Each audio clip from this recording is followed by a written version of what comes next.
everyone, thank you for watching along. We are going to be looking at empowering students with self-reported grading and reflection during the session today.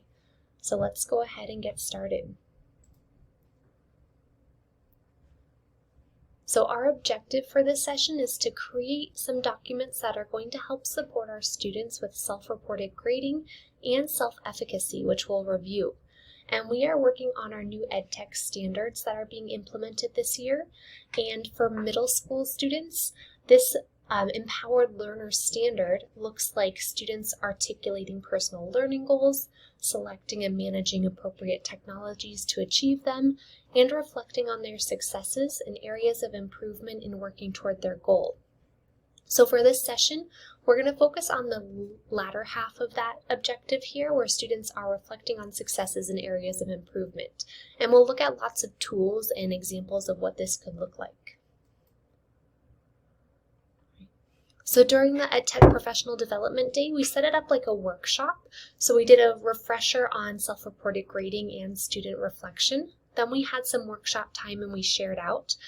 For our virtual session today, we're going to do the refresher, and then I'm going to present to you all of the tools that you can use to workshop on your own.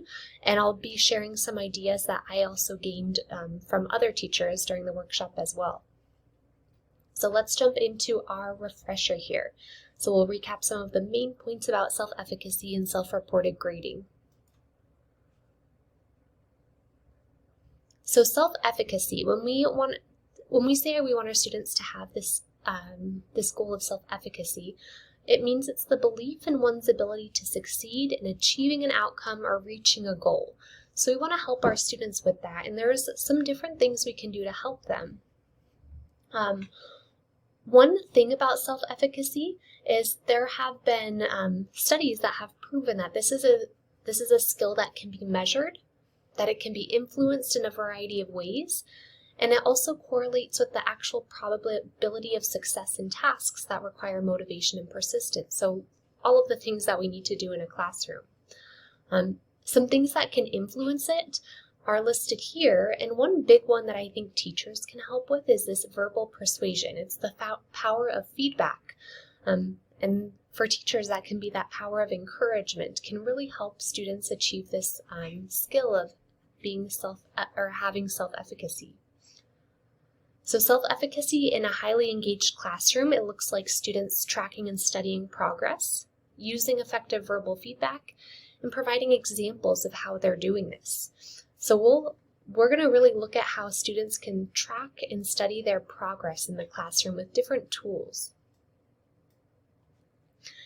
And we'll focus on two different types of tools for them to achieve this.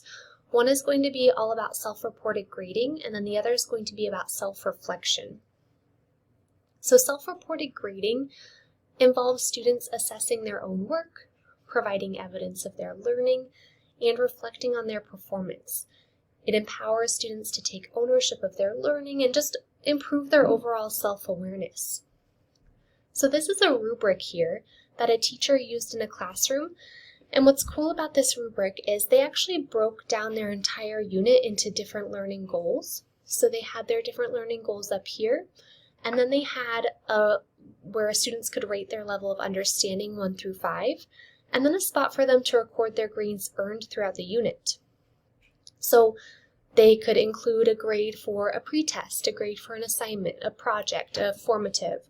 Any of those grades they can track in these boxes, write what it is, write what score they got. And I think that's a really great way for students to really see their progress all at a glance, because I think sometimes when they get papers back or get assignments back or formatives, they see their score and then it's kind of easily forgotten. But if they have a tracking paper like this, they can really track their awareness and their growth in this concept that they're learning about in class.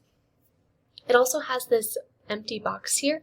The teacher in particular with this rubric used drawings or text, so students could record things that helped prove that they understand this objective here, or this learning target, and they drew some pictures, and it was a really cool way. I'll show you in just a little bit some other examples of how they could show their learning through pictures. And benefits of this is it really just encourages student accountability. It allows them to be a part of the grading and allows them to be part of the tracking, and it's not just the teacher's responsibility, but they're more aware of it and more responsible for it. And it also gives them a growth mindset because they can see mistakes that they've made and also see their growth from those mistakes, and they can just have a more accurate representation of their overall understanding and progress with these learning goals. The example to the right here is another great example of a checklist that a teacher made for physics. So they had this physics unit broken down into 4 I can statements, and then students would record the different grades that they got throughout the unit. So they recorded how they did at the beginning of the unit, the mid-unit, the unit test. And then maybe for the unit test, they can break it down into like, I got it, or I need help, or I made a simple mistake. And that can be helpful for not even just the teacher, but also for the student too. I mean, if the teacher sees they missed 4 questions on this test, and then the student says, these are all simple mistakes, maybe I just read it too quickly, or I overlooked a detail, that helps the teacher kind of understand what they can work with them on to help them improve.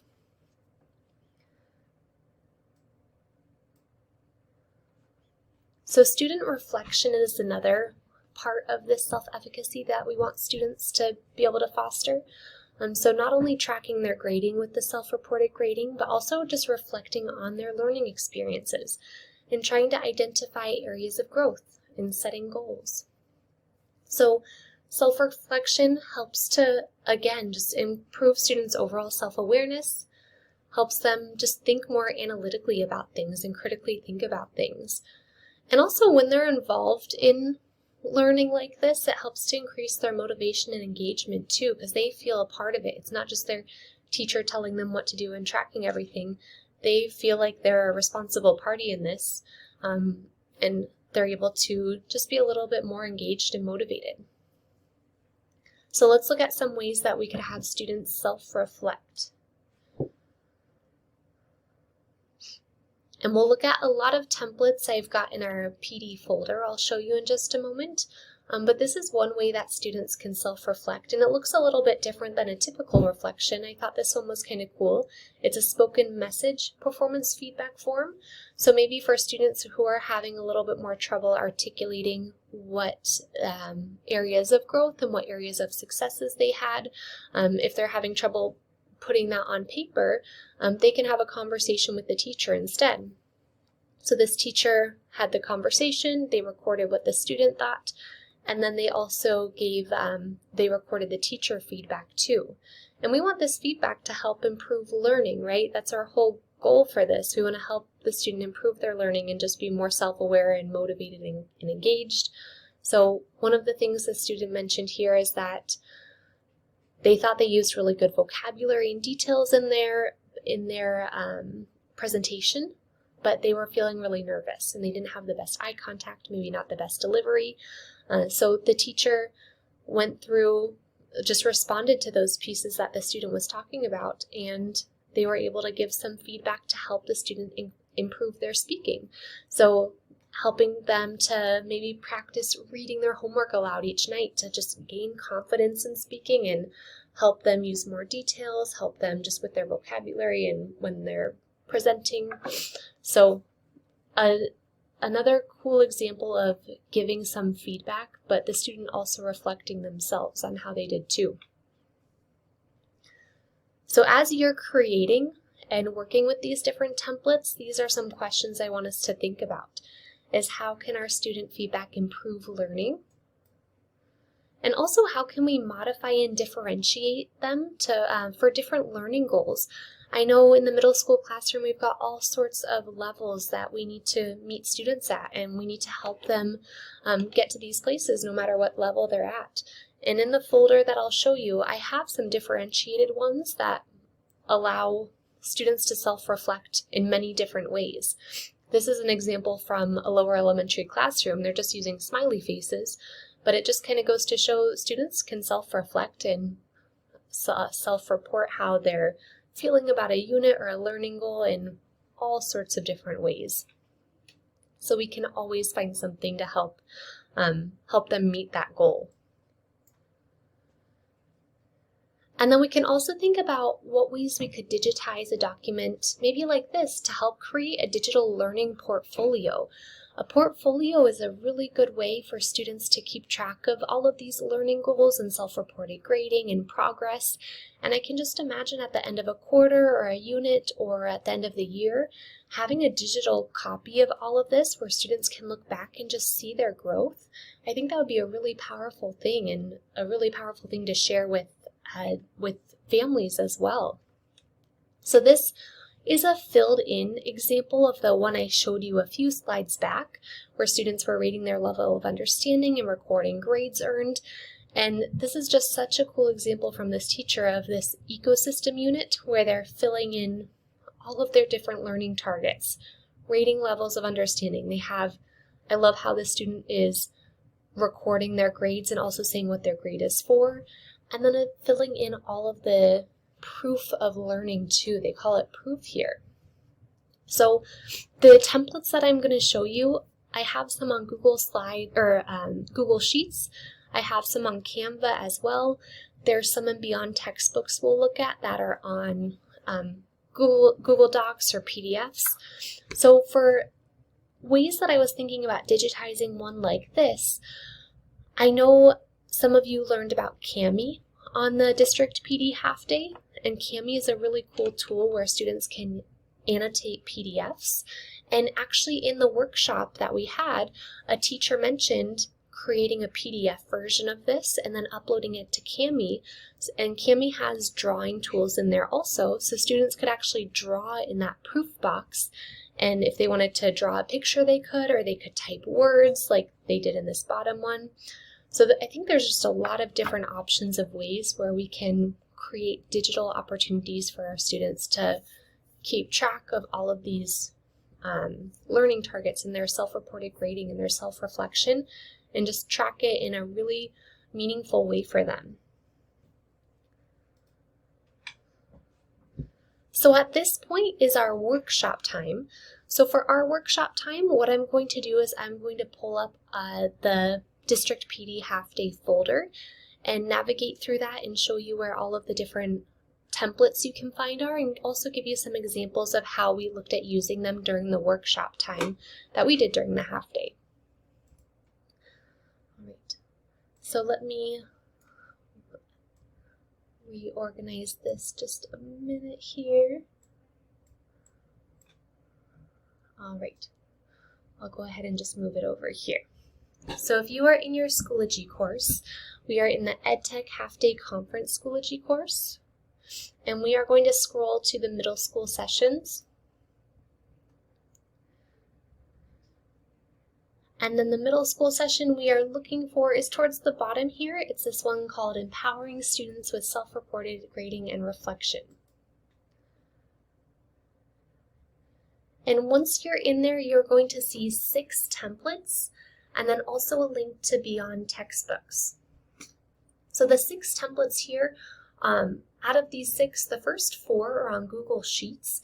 And if you've never used Google Sheets, I think there's a lot of really cool tools we can use in here to help our students self-report grading and self-reflect. And then templates 5 and 6 are on Canva. For those of you who are interested in using Canva in your classroom, I'll share some templates here and how we could apply those in our classrooms as well. And then I'll show you just some more Beyond Textbook resources too. So templates 1, 2, and 3, if you click on them, it's going to have you make a copy. So I'll open those up with you right now. And 1, 2, and 3, I'm opening up all together because these are actually really similar templates. They're all just differentiated to different levels.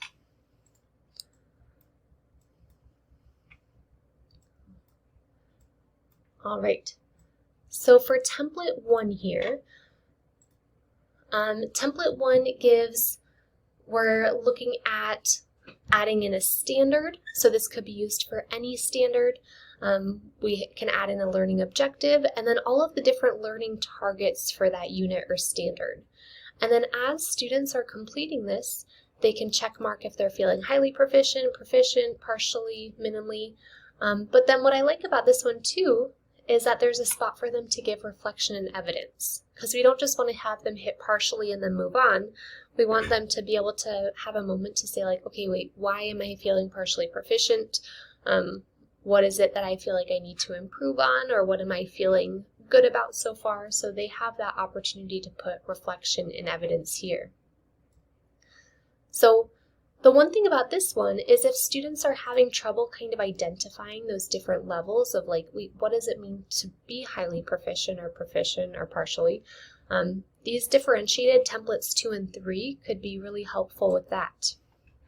Template 2 just breaks it down to I can statements, and it just has them say teach to others, do by myself, or do with help, still with a reflection piece so that they can still share why they feel that way.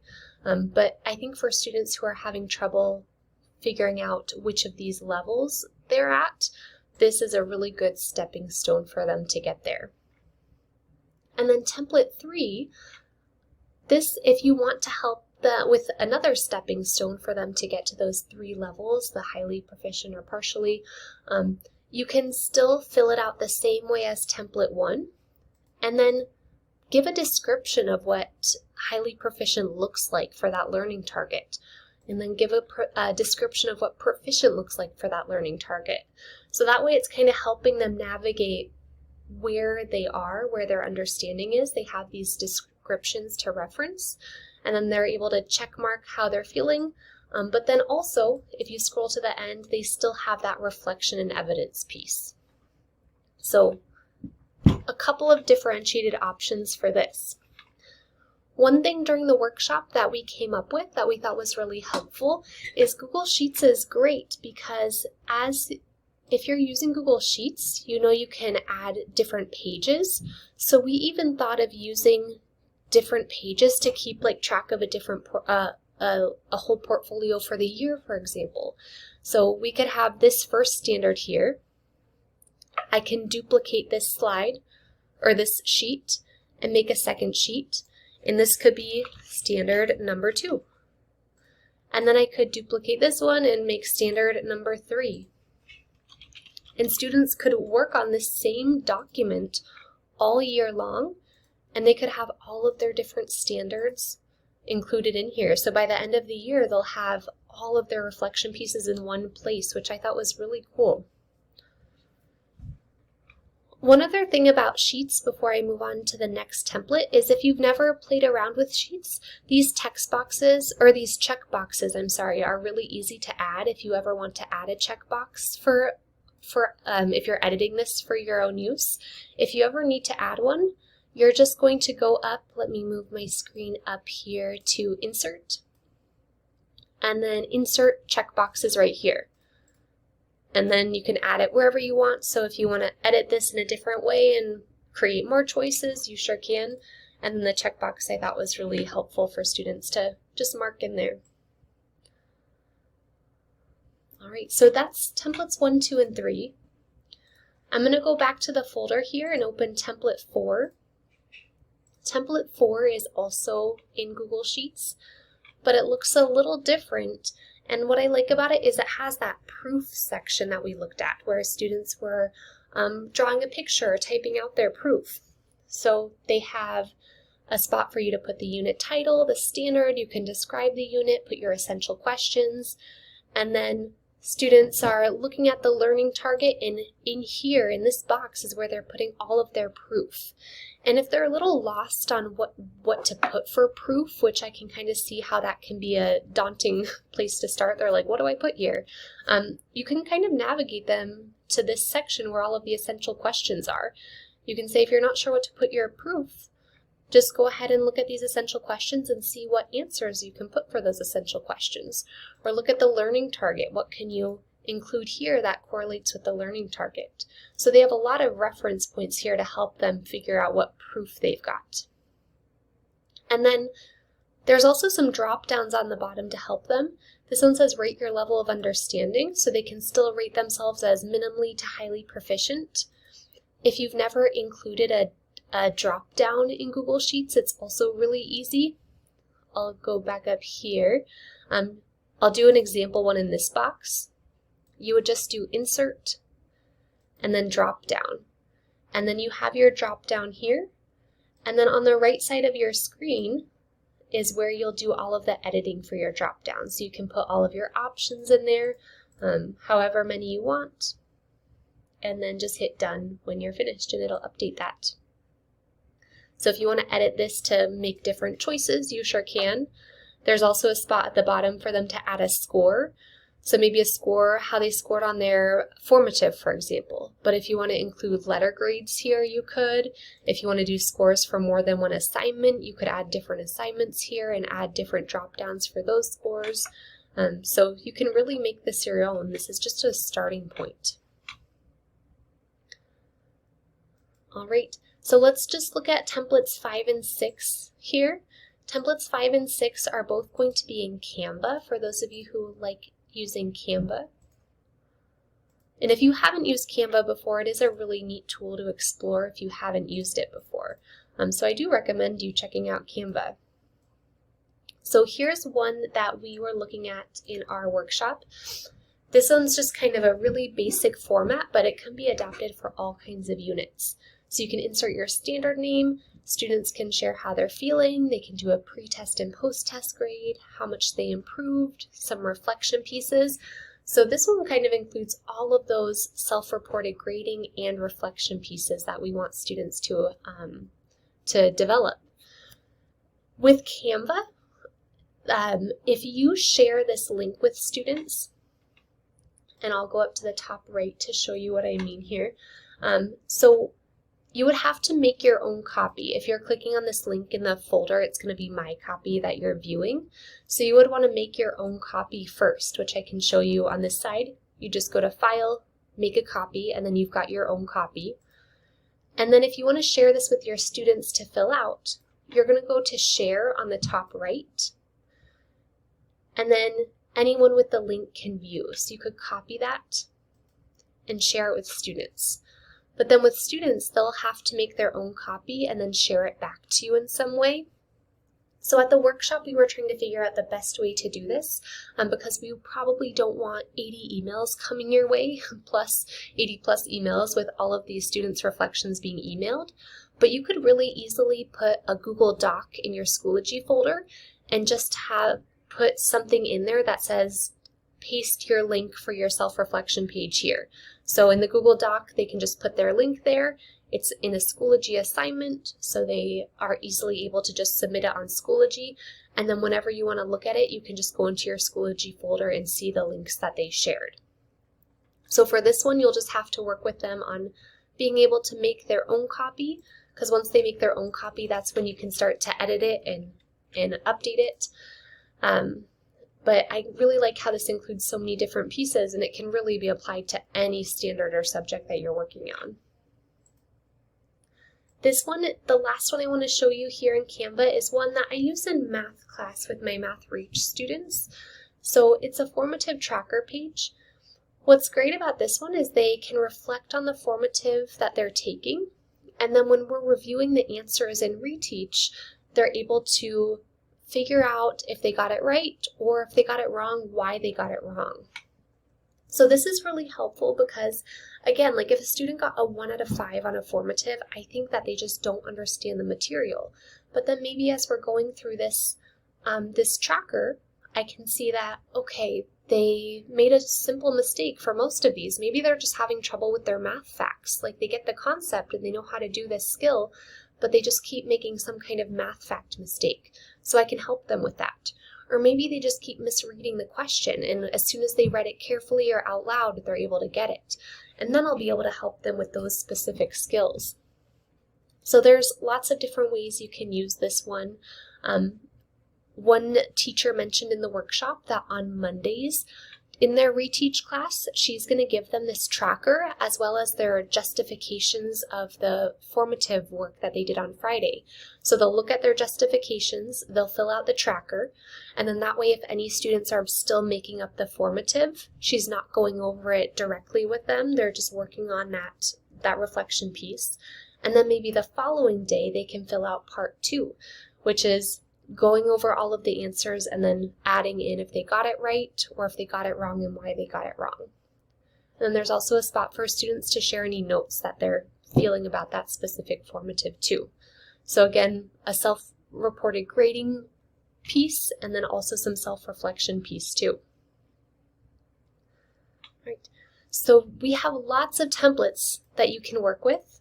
One last thing I'm going to show you, and then you'll have some time to work on all of these different templates and customize them for your classroom, is this Beyond Textbook resource. If you have not visited the student data resources in Beyond Textbooks, you'll notice that there are actually a lot of other templates here.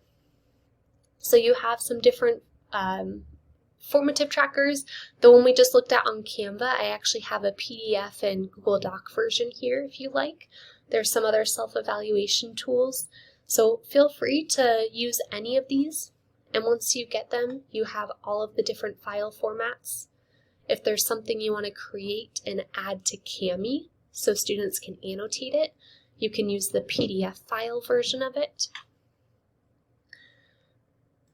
And with that, we will go ahead and wrap up here.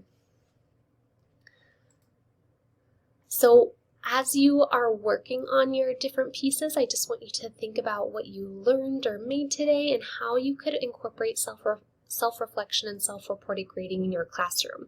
So I hope after watching today's session, you have at least one idea of something that you can take away and use in your classroom, maybe for your next standard or next week. And it's something that you can try, and if it doesn't work right away, you can try it in a different way. If it's something that you need to print out on paper to begin, maybe students aren't ready to complete it in that digital format, I think that's okay too. As long as they're working on those self-reflection pieces, I think that's the most important part. So thank you so much for following along, and I hope you were able to find something useful for your classroom today.